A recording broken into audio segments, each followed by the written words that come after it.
Hello everybody and welcome back to another video on Hypixel Skyblock.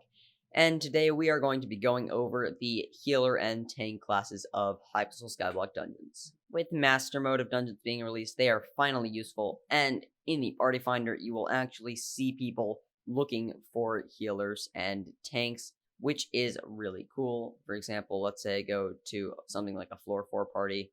You'll see people with like no dupe, and they'll have stuff like healers and tanks in their parties. So it is actually useful now. And in today's video, I am going to try to show you every way you can be the best healer and tank that you can be in these new Master Mode dungeons. Skip around in the video, I've got timestamps in the description so you can skip to the specific healer and tank parts of the video for the class that you are a part of. But before we go over all that, I would really appreciate if you could subscribe to the channel. I am trying to get to 3,000 subscribers, which is, in fact, in my name, and it would be really cool if you could help me get there, so please hit the subscribe button, and let's get right into the video. So, let's start off with the tank class. So, the newest important passive is Absorb, which directs 80% of incoming damage towards the nearby tank from other players.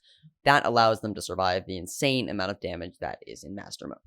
This really pairs well with the Taunt ability, which increases the chance for mobs to target you when you are above 25% HP, to make tanks take an incredible amount of damage during the dungeon.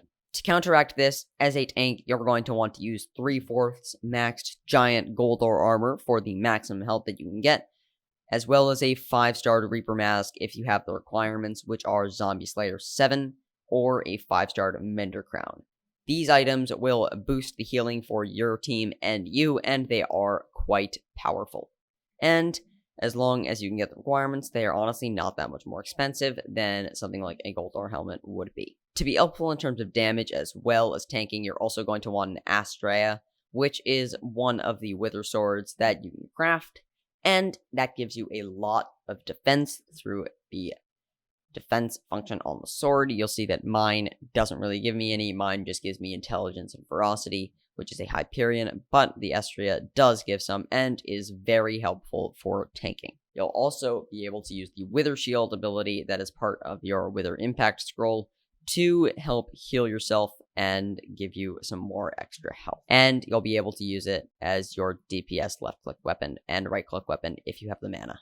You can also pair this with a Baby Yeti pet if you have high strength or something like foraging, and that will grant you more defense, which is helpful to survive hits. And if you have low strength, you can also use a Blue Whale pet, which will give you extra EHP. I would recommend doing tests to find out which one will give you the absolute most EHP to help you in the dungeon. You will also want to buy a Florid Zombie Sword as well as a Plasma Flux if you can afford one, which will be very helpful. Or if you can't, then get something like a Overflux or a Mana Flux. And you're also going to want a Leaping Sword, which is now useful for stalling Livid in the Master Mode 5 dungeon. And prices have been going back up, so if you want to buy one now, it's probably a good time to buy one because they are continuing to go up.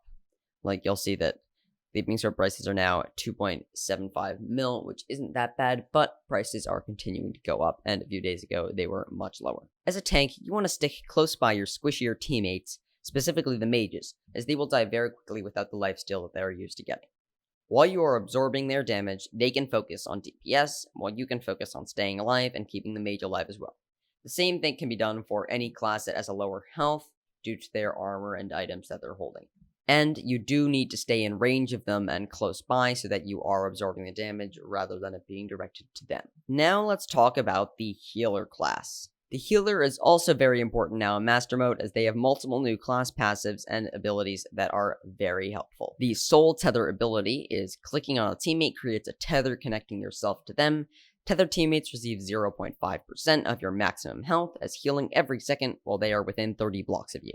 Every 5 melee hits you deal while tethered will heal both players for 1% of the maximum health, which is very, very, very useful and is great for healing, but it also means that you need a lot of health, which is why you will be using the armor that we talk about in a couple seconds, as well as the sword we're talking about in a couple seconds, because you're also going to be wanting to deal some melee hits. And the next passive is Orbies. Enemies that you help kill have a 15% chance to drop an orb that anyone can pick up.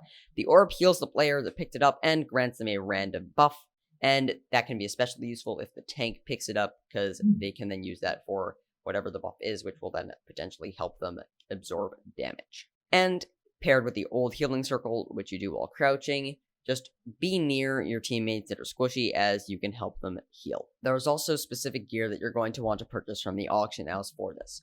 Just like tank, you're going to want 3/4 max giant Goldor armor for the maximum health, as your health factors into how much you're able to heal your teammates for, and you're a healer, so that's what's important.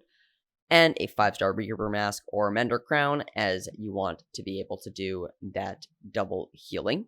As well as Necrotic Storm if possible, so that you can still do DPS damage when your team is in comfortable to survive position, such as actually in the floor, or in easier areas that will be easier with you are able to then help with damage. You're also going to want the Astrea with Wither Impact, where you will be able to gain health through Wither Shields on right click over time, as well as granted a bunch of defense, which will be important to your survival as a healer, because if you die, that is going to cause some problems for your team. You are also going to want to use the Baby Yeti pet, and not a bee pet, because they're not very useful. And the Baby Yeti pet will grant you some extra defense for the strength you have, or you could use a Blue Whale pet if you also want the EHP.